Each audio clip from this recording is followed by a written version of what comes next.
Kisah pemuda kaya yang menjadi cleaning service. Episode 41. Satu hari telah berlalu. Pagi ini Kenshin bersiap berangkat kerja di tempat yang biasa. Setelah hari kemarin ia tak masuk. Seperti biasa ia berangkat di awal waktu. Setelah sampai ia pun menuju ruang kerjanya.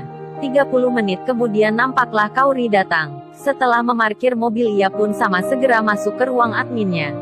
Berselang beberapa menit Kenshin keluar dengan membawa minuman teh dan kopi. Nampak ia berjalan pelan. Dan hari itu jadwal pertamanya adalah di kantor admin 2 yang ditempati Kaori. Kaori, yang baru saja tiba, belum sempat menyalakan komputer kerjanya. Tiba-tiba ia dikejutkan oleh datangnya seorang cleaning service.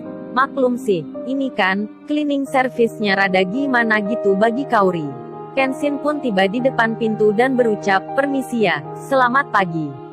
Dan Kaori menjawab, "Iya silakan masuk mas."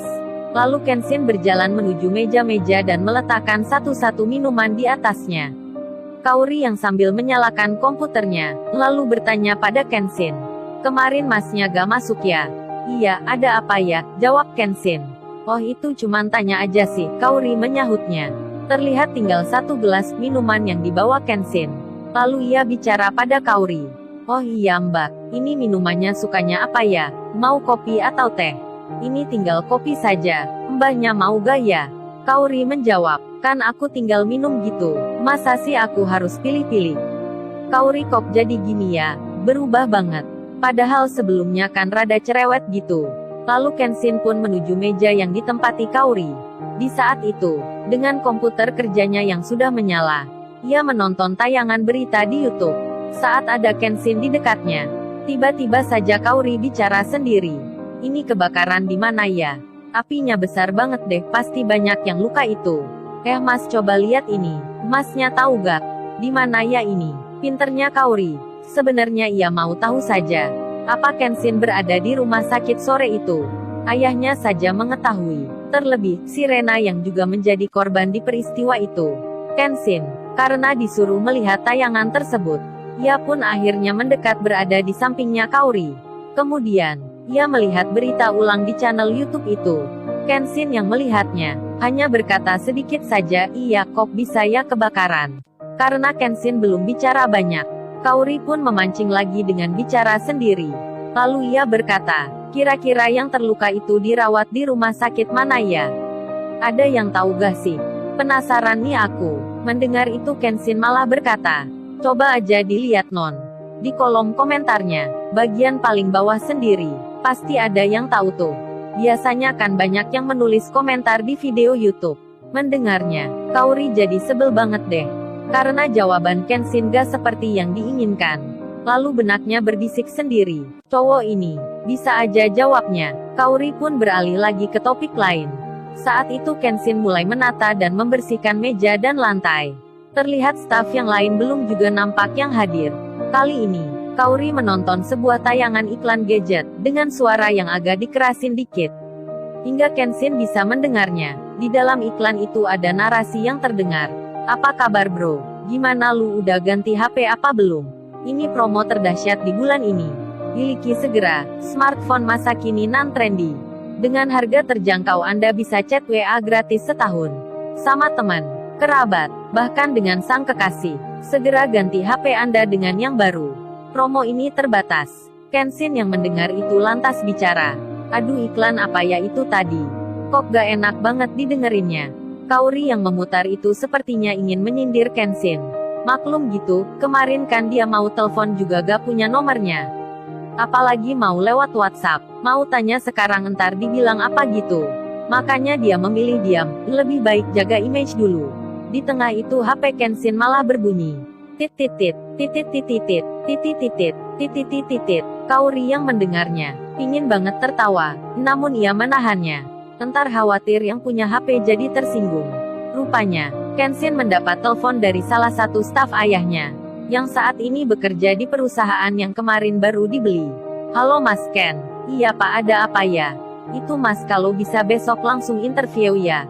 "Oh bisa Pak, besok dengan siapa ya interviewnya?" "Gini Mas, besok Mas Kennya tetap di interview sama staf yang lama ya, Mbak Niken namanya." Interviewnya jam 8 pagi ya mas. Sekalian juga, Mas Ken bisa melihat, nanti apa saja yang harus dibenahi. Kenshin pun menjawab, oke pak besok saya ke sana. Lalu staf itu bicara lagi. Oh ya Mas Ken, ini masalah PIN yang dibuat di rumah sakit kemarin itu.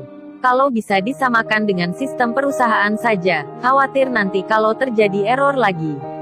Kan bisa dibenerin dari sini. Karena dipikir tidak ada salahnya, Kenshin pun mengiyakan. Lagian dirinya nanti juga kerja di tempat baru. Lalu staf itu bicara lagi. Itu Mas Ken coba pakai komputer yang ada di kantor saja. Jaringannya kan sama, entar saya login dari sini. Masnya tinggal masukin dari situ. Karena kebetulan Kenshin yang berada di ruang admin. Apalagi ada komputer kantor yang sedang on, yang dipakai Kaori saat ini.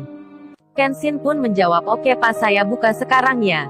Lalu staf itu menjawab oke saya tunggu mas. Akhirnya Kenshin menghampiri Kaori, yang lagi membuka laporan keuangan. Lalu ia bicara dengannya rada setengah malu-malu. Non aku pinjem komputernya bentar boleh enggak? Kaori pun jadinya terkejut banget deh, tiba-tiba Kenshin bilang gitu. Oh boleh mas silakan. Benaknya Kaori bicara, ada apa ya pinjem komputer? Tumben banget deh. Ini silakan mas. Masnya apa mau duduk di sini ya?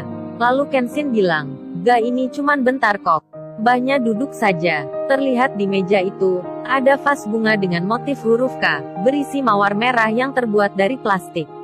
Diiringi lagu dari Shania Twain yang berjudul, You Are Still the One, dan From This Moment, yang diputar Kaori di komputer itu. Rasanya pas sekali dengan suasananya. Kaori, yang duduk dengan melihat layar monitor, dengan Kenshin yang berdiri di sampingnya. Terlihat tangan kanannya sedang mengoperasikan sebuah mouse putih. Beberapa kali pula jarinya terlihat mengetik di keyboard itu.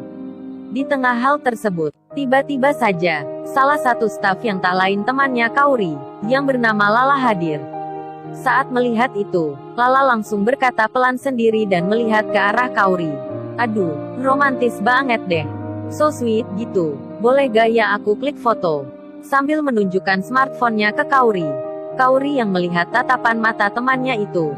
Terlihat ia menahan ekspresi wajahnya. Maklum, di sampingnya kan ada Kenshin. Lalu, di layar monitor itu, terbuka sebuah alamat perusahaan besar ayahnya. Kemudian oleh Kenshin jaringan sistemnya disatukan. Staf khusus yang di kantor induk ayahnya terlihat sudah membuka. Lalu nampak di layar komputer Kenshin. Terdapat kotak kecil, masukkan sandi Anda. Kaori yang melihat begitu banyak garis-garis yang saling berkaitan dengan warna yang berbeda-beda. Ia tak paham maksudnya, ini apa ya? Lalu Kenshin memasukkan sebuah nama di kolom itu. Tak lama hanya kurang dari 10 menit. Jaringan kode dan sandi menjadi sama dan sudah terhubung. Lalu Kenshin pun bilang pada Kaori, makasih ya mbak, udah minjemin komputernya. Lalu Kaori menjawab, kok bentar amat sih, lama juga kan gak apa gitu. Aneh banget sih jawaban Kaori. Masa Kenshin disuruh juga berlama-lama di dekatnya? Apa pinginnya dia ada di situ terus ya? Dan Kenshin pun melanjutkan pekerjaannya lagi. Lalu, bagaimana kisah selanjutnya? Subscribe channel ini untuk episode berikutnya. Terima kasih.